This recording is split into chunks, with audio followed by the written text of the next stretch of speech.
करवा चौथ का व्रत नारीत्व की शक्ति और उसके प्रेम की पराकाष्ठा का पर्व है। ये व्रत सदियों से चली आ रही उस परंपरा का हिस्सा है जिसमें स्त्रियां अपने पति की लंबी आयु और समृद्धि की कामना करते हुए दिन भर निर्जल उपवास रखती हैं। इस दिन का प्रतीक चंद्रमा और करवा माता है, जो न केवल पति पत्नी के बीच के अटूट बंधन का प्रतीक है, बल्कि नारी की शक्ति और धैर्य का भी प्रतीक है। करवा चौथ की कथा हमें याद दिलाती है कि प्रेम, विश्वास और त्याग का रिश्ता ही एक परिवार की नींव को मजबूती प्रदान करता है। इस दिन का महत्व केवल उपवास तक सीमित नहीं, बल्कि ये आत्मीयता और स्नेह के रिश्ते को पुनः जीवंत करने का दिन है। करवा चौथ की ये कथा हमें बताती है कि सच्चा प्रेम केवल देह से नहीं बल्कि आत्मा से होता है, जहाँ कोई शर्तें नहीं होती, केवल समर्पण और विश्वास होता है।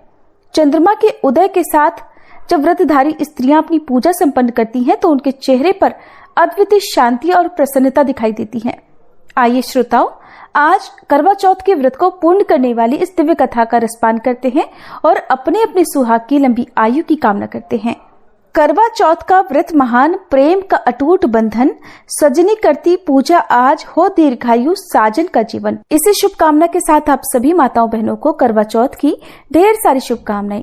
आज की इस कथा को सुनकर वीडियो को लाइक और कमेंट बॉक्स में अपने पति की दीर्घायु के लिए करवा माता की जय जरूर लिखिएगा। करवा चौथ व्रत की पहली पौराणिक कथा के अनुसार करवा देवी अपने पति के साथ तुंगभद्रा नदी के पास रहती थी। एक दिन करवा के पति नदी में स्नान करने गए तो एक मगरमच्छ ने उनका पैर पकड़ लिया और नदी में खींचने लगा। मृत्यु को करीब देखकर करवा के पति करवा को पुकारने लगे। करवा दौड़कर नदी के पास पहुंची और पति को मृत्यु के मुंह में ले जाते समय उस मगर को देखा। करवा ने तुरंत एक कच्चा धागा लेकर मगरमच्छ को एक पेड़ से बांध दिया। करवा के सतीत्व के कारण मगरमच्छ कच्चे धागे में ऐसा बंधा कि टस से मस नहीं हो पा रहा था। करवा के पति और मगरमच्छ दोनों के प्राण संकट में फंसे हुए थे। करवा ने यमराज को पुकारा और अपने पति को जीवन दान देने और मगरमच्छ को मृत्यु दंड देने के लिए कहा। यमराज ने कहा, मैं तो ऐसा नहीं कर सकता, क्योंकि अभी मगरमच्छ की आयु शेष है और तुम्हारे पति की आयु पूरी हो चुकी है। तब क्रोधित होकर करवा ने यमराज जी से कहा कि अगर आपने ऐसा नहीं किया तो मैं आपको शाप दे दूंगी। सती के शाप से भयभीत होकर यमराज ने तुरंत मगरमच्छ को यमलोक भेज दिया और करवा के पति को जीवन दान दे दिया। इसलिए करवा चौथ के व्रत में सुहागिन महिलाएं करवा माता से प्रार्थना करती हैं कि हे करवा माता, जैसे आपने अपने पति को मृत्यु के मुंह से वापस निकाल लिया, वैसे ही मेरे सुहाग की भी रक्षा करना। करवा माता की तरह देवी सावित्री ने भी कच्चे धागे से अपने पति को वट वृक्ष के नीचे लपेट रखा था। कच्चे धागे में लिपटा प्रेम और विश्वास ऐसा था कि यमराज सावित्री के पति के प्राण अपने साथ लेकर नहीं जा सके। सावित्री के पति के प्राण को यमराज को लौटाना पड़ा और सावित्री को वरदान देना पड़ा कि उनका सुहाग हमेशा अटल बना रहेगा और वे दोनों लंबे समय तक साथ रहेंगे। अब सुनिए करवा चौथ व्रत की दूसरी कथा। एक ब्राह्मण के 7 पुत्र थे और वीरावती नाम की इकलौती पुत्री थी। 7 भाइयों की अकेली बहन होने के कारण वीरावती सभी भाइयों की लाडली थी और सभी भाई उसे अपनी जान से बढ़कर प्रेम करते थे। कुछ समय बाद वीरावती का विवाह किसी ब्राह्मण युवक से हो गया।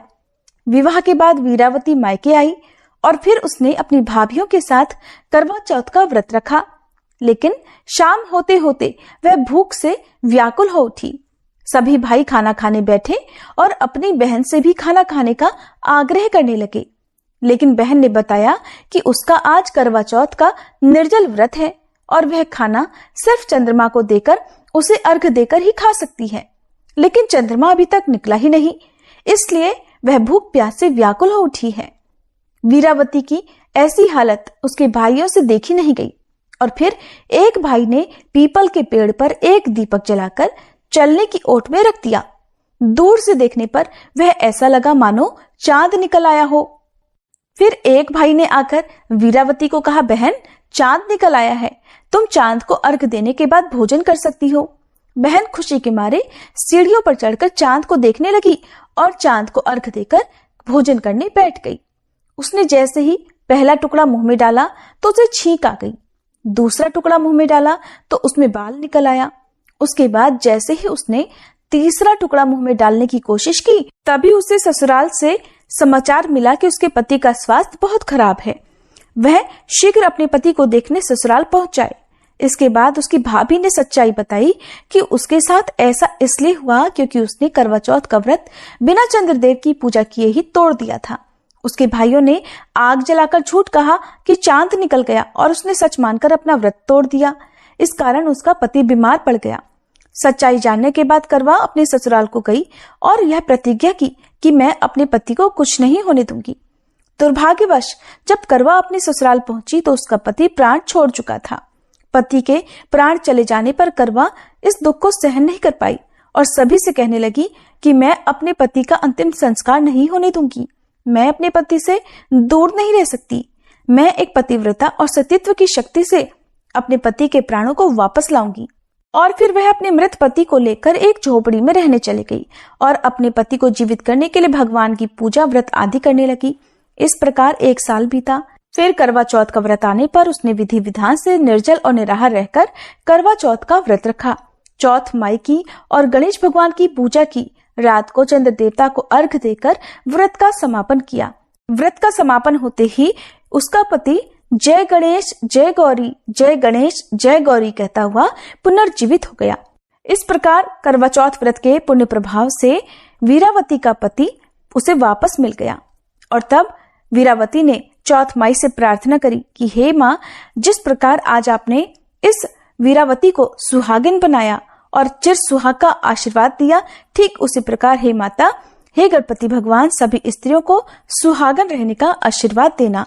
प्रेम से बोलिए करवा माता की।